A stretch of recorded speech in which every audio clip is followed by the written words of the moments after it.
Una institución educativa es un universo. Docentes, estudiantes, familias, administrativos.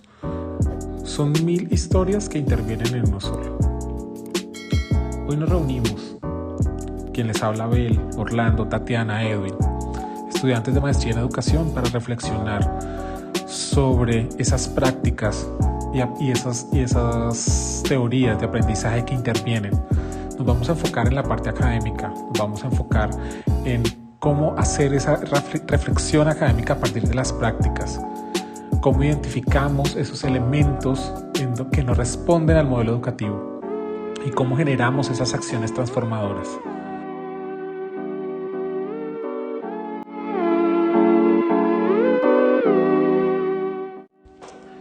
Esta reflexión la vamos a hacer alrededor de 4 puntos. El primero, vamos a analizar cuáles son esas teorías que están alrededor de la propuesta transformadora de la institución. Segundo, cuáles son esas estrategias que favorecen la enseñanza-aprendizaje. Tercero, cuáles son esos aprendizajes personales y colectivos que se realizaron o que se identificaron a través del análisis. Y finalmente, cuáles son esas recomendaciones que hacen que la institución pueda identificar esos elementos, esas prácticas que se deben reformular o que se deben fortalecer en este contexto. Bienvenidos a este podcast Educando en la Reflexión. Cordial saludo para todos nuestros oyentes.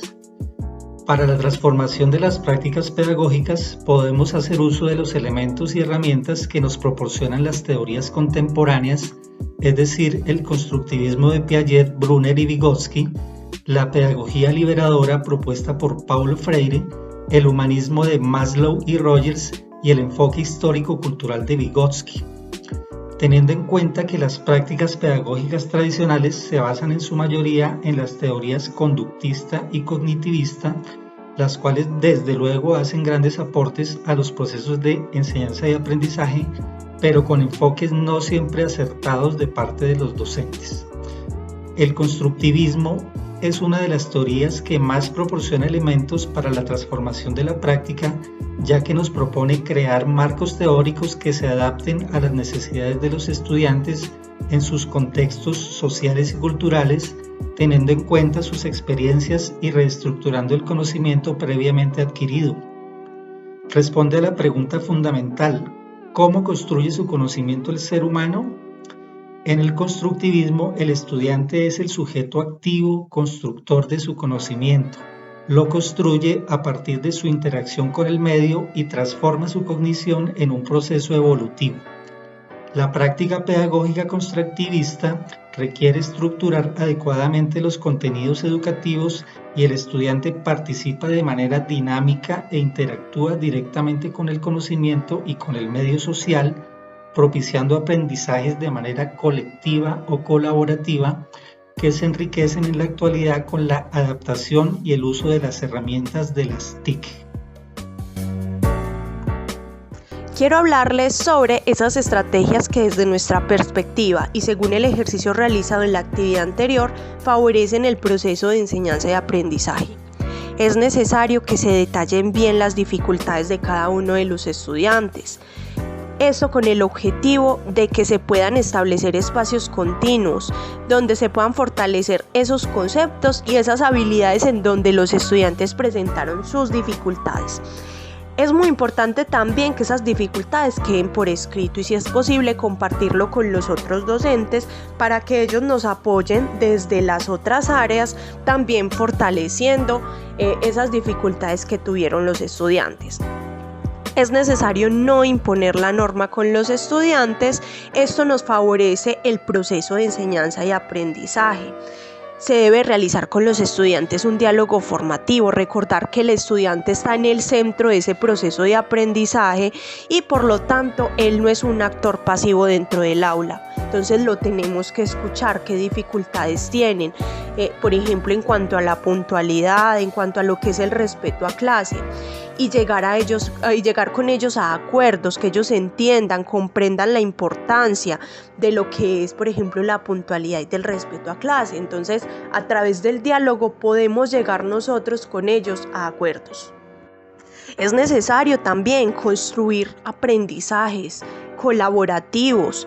Ejemplo de ello, una evaluación no solamente individual, sino entre pares, grupos pequeños, donde ellos puedan recurrir libremente a la consulta de materiales de estudio, al diálogo, discurso y que puedan construir un aprendizaje colaborativo. La retroalimentación es muy importante en este proceso de aprendizaje. El docente debe estructurar esas evaluaciones, esos criterios de evaluaciones públicos y que permitan establecer momentos de verificación, de comprensión, en donde se pueda realizar una retroalimentación, diseñar estrategias, fortalecer las dificultades con esos estudiantes y que el estudiante pueda saber también en qué se equivocó. Al iniciar ese proceso de aprendizaje, el docente debe construir instrumentos diagnósticos para reconocer esos conocimientos previos que tiene el estudiante y a partir de ahí construir esas metas de comprensión. Esa construcción de desempeños deben priorizar el desarrollo de pensamiento a partir de la aplicación y transformación de conceptos esenciales. Finalmente, analizando la institución educativa Colegio San Bonifacio de las Lanzas, observamos que presenta un modelo pedagógico socioconstructivista.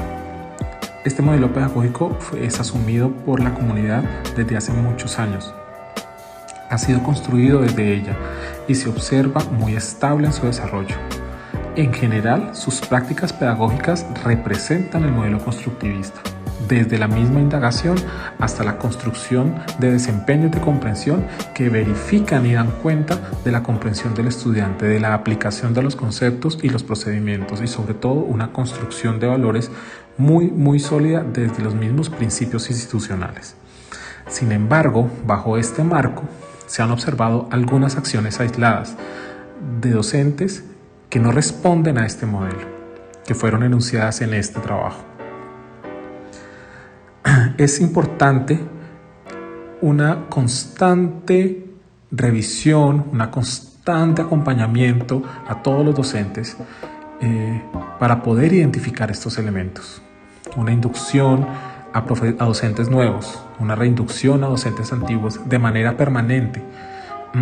Esto posibilita diferentes reflexiones entre docentes, esto posibilita diferentes construcciones colectivas y que este modelo y que todas las prácticas enmarcadas en la enseñanza para la comprensión sean cada vez más vivas, sean cada vez más evidentes en el actuar del docente del aula.